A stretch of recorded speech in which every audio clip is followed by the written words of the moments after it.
1 Samuel 31.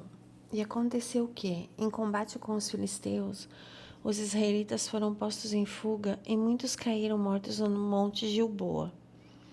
Os filisteus perseguiram Saul e seus filhos e mataram Jonatas, Abinadab e Malquizua, filhos de Saul. O combate foi se tornando cada vez mais violento em torno de Saul até que os flecheiros o alcançaram e o feriram gravemente. Então Saul ordenou ao seu escudeiro: tire sua espada e mate-me com ela, senão sofrerei vergonha de cair nas mãos desses incircuncisos. Mas o seu escudeiro estava apavorado e não quis fazê-lo. Saul então pegou a própria espada e jogou-se sobre ela. Quando o escudeiro viu que Saul estava morto, jogou-se também sobre sua espada e morreu com ele. De maneira que Saul, seus 3 filhos, seu escudeiro e todos os seus soldados morreram juntos naquele dia. Quando os israelitas que habitavam do outro lado do vale e a leste do Jordão viram que o exército tinha fugido e que Saul e seus filhos estavam mortos, fugiram abandonando suas cidades. Depois os filisteus foram ocupá-las. No dia seguinte, quando os filisteus foram saquear os mortos, encontraram Saul e seus 3 filhos caídos no monte Gilboa. Cortaram a cabeça de Saul, pegaram suas armas e enviaram mensageiros por toda a terra dos filisteus, proclamando a notícia nos templos dos seus ídolos e entre seu povo. Expuseram as armas de Saul no templo dos postes sagrados e penduraram seu corpo no muro de Bet-Sean.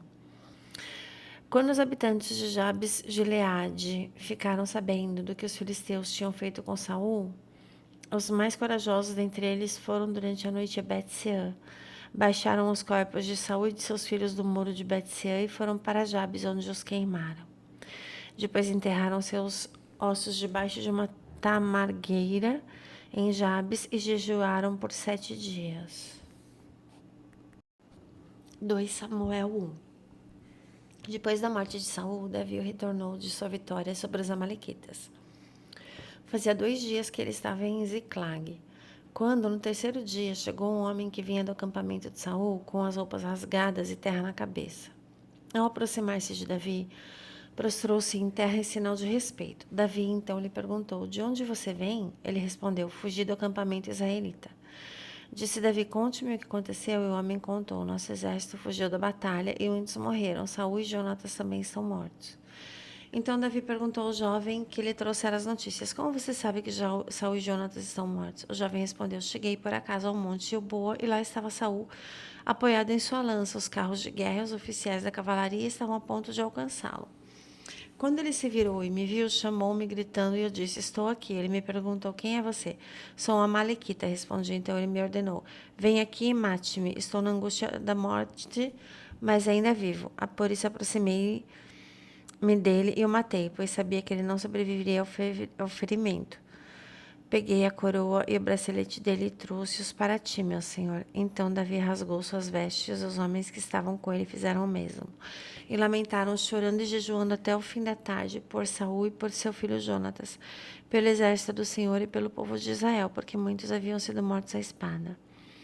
E Davi perguntou ao jovem por que lhe trouxera as notícias. De onde você é? E ele respondeu: sou filho de um estrangeiro, sou amalequita. Davi lhe perguntou: como você não temeu levantar a mão para matar o ungido do Senhor? Então Davi chamou um dos seus soldados e disse-lhe: vem aqui e mate-o. O servo o feriu e o homem morreu. Davi tinha dito ao homem: você é responsável por sua própria morte. Sua boca testemunhou contra você, quando você disse: matei o ungido do Senhor. Davi cantou esse lamento sobre Saul e seu filho Jonatas e ordenou que se ensinasse aos homens de Judá esse lamento do arco que foi registrado no livro de Jazar. O seu esplendor, ó Israel, está morto sobre os seus montes, como caíram os guerreiros. Não conte isso em Gate. Não o proclame nas ruas de Ascalon, para que não se alegrem as filhas dos filisteus, nem exultem as filhas dos incircuncisos. Ó colinas de Gilboa, nunca mais haja orvalho nem chuva sobre vocês, nem campos que produzam trigo para as ofertas, porque ali foi profanado o escudo dos guerreiros, o escudo de Saul, que nunca mais será polido com óleo. Do sangue dos mortos, da carne dos guerreiros, o arco de Jonatas nunca recuou, a espada de Saul sempre cumpriu a sua tarefa. Saul e Jonatas, muito amados, nem na vida, nem na morte foram separados, eram mais ágeis que as águias e mais fortes que os leões. Chorem por Saul, ó filhas de Israel, chorem por aquele que as vestia de rubros ornamentos e suas roupas enfeitava com adornos de ouro. Como caíram os guerreiros no meio da batalha? Jonatas está morto sobre os montes de Israel. Como estou triste por você, Jonatas, meu irmão. Como eu lhe queria bem, sua amizade me era mais preciosa que o amor das mulheres.